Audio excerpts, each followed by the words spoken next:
it's me, Duke. I'm back again, and it's time for part two. And first, we remove the parts, the arms, and the head, and so on. Fix it with Patafix and remove it with my driller, and then you put out the rest, the head. And in this case, the miniature is very tricky. You can glue them only the cape, the cloak with the head. Yeah, this is a typical atomic mass strange thing, but it's, yeah, you will see later. Yeah, first we paint the complete clock with a deep dark red. You can do this with the brush. I recommend you a big brush like the Red Grass Games size 2, and paint every part of the cape in deep red. I take deep red, or you can use whatever you want, the deepest red. If you find it, you can take a corn red or deep red or black red or hull red, if whatever you want. Yeah, in my case, I take the deep red and mix it very diluted in a plastic blister for my airbrush, and then I go further with one of the other reds. You can choose whatever you want. In this case, I put all of them here: Aldebaran red, Antares red, Mephiston red, and this is up to you. You have to know what you need for a color. I try to go further with the Mephiston red and then highlight with Aldebaran or the Antares red. We will see what is brighter, what is good for looking. The thing is, the cape from Thor is not a used cape or something like that. It's a very clean, very good cape. And yeah, so we start now. I try to explain here what we can do first, and I think I do this with my airbrush because get very smooth. Here I show you can. I forgot to tell you. You put them cape on a holder or a driller if you want, but a holder is good enough. And like I say, I use my airbrush for this thing, and yeah, mix it the color very diluted. Started with the deep red. And the thing is, if you make a video like this one here, you full HD, HDR, and so on, the reds colors are very intense. Yeah, it's a little bit more pale in real. Yeah, that's you have to know that with movie makers is a big problem with the overpowered colors. Yeah, this is okay. Look what I'm done, what I'm do. Sorry, and try to understand. I take the airbrush and spray very precise the parts, the deepest parts, and a little bit less on the brightest parts, because go with the next color over the brightest parts. Yeah, you will see. I think I let them pictures.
Yeah, this is the result.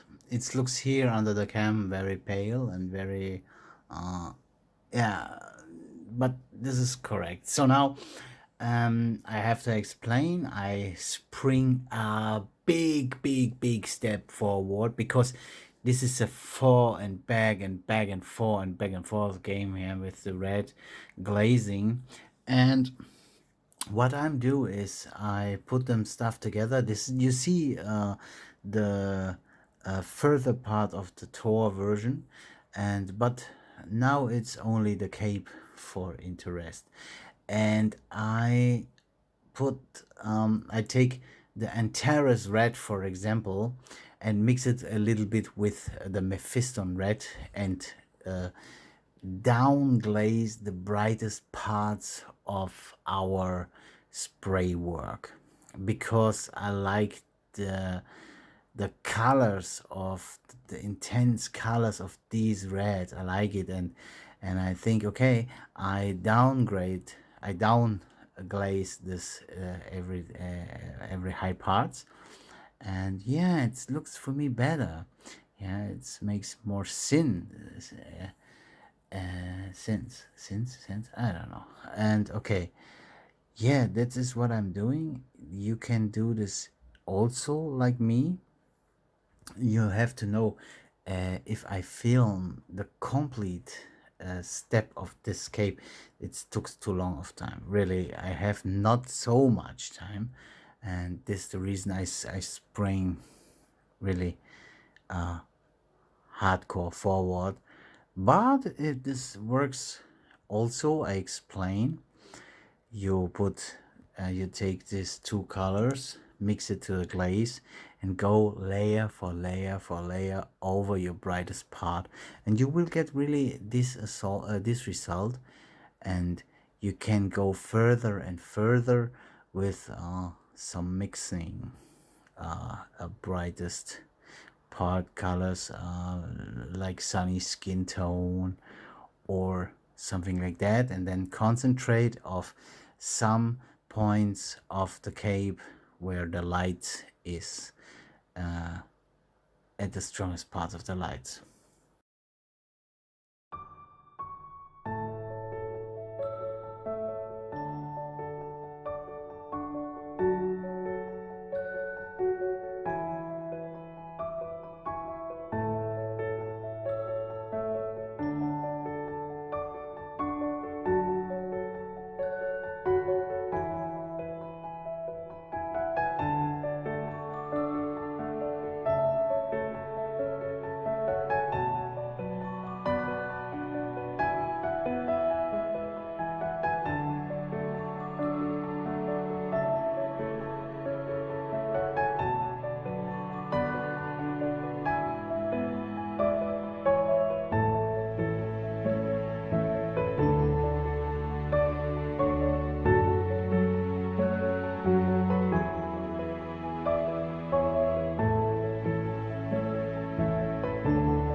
So here comes the shadow part for the cave. It's very, very interesting.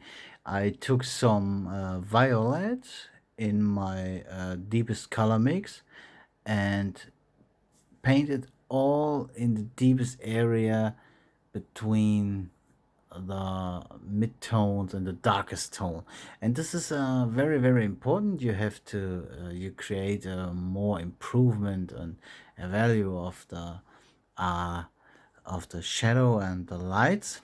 And here you will see I do it a little bit, and then I mix the color on the wet palette uh, with the deepest red. I take in this case the corn red. I love it to mix, have a little bit of variation, and put them a real good diluted water and mix it a cool and nice deep red violet mixed tone you see here. Very, very diluted, really, because if you start with an airbrush you need very diluted colors. Yeah, and you see here what I'm doing, and yeah, that's all what you have to do. This is the best what you can do. If you want, you can paint your cave with stripes or scratches, whatever. But in my case, I don't want it, and this is my personal miniature, not a commission or something like that. And yeah, see what I'm doing, and hope you understand.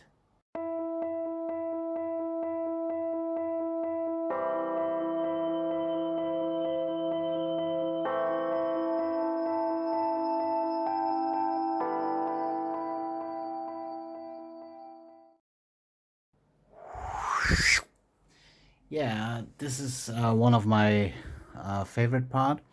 I take some sunny skin in my mix for the highest edges of the cape, and stipple a little bit with a little bit shivering for not 100% correct lines. For me, this looks much, much more better than you do a normal edge highlighting with the brush over the edge straight on in one line. And yeah, for me, this is the better technique, and you get some little bit of scratches and yeah, and so unregular unregular light dots, I say. Yeah, so a little bit in the cape, and I like it. And if you want, you can do this more on the cape of the highest parts, where you want to have to more light or something like that. But in my case, for me, this is good because you have to know the manager at the end of these series. We do some magical touches, everything on the miniature, on the clock, on the arms, on the non-metallics. This is only the first step what we do, and in the last video we do some magical touches and the rest. And yeah, that's it. Yeah, check it out and try it out.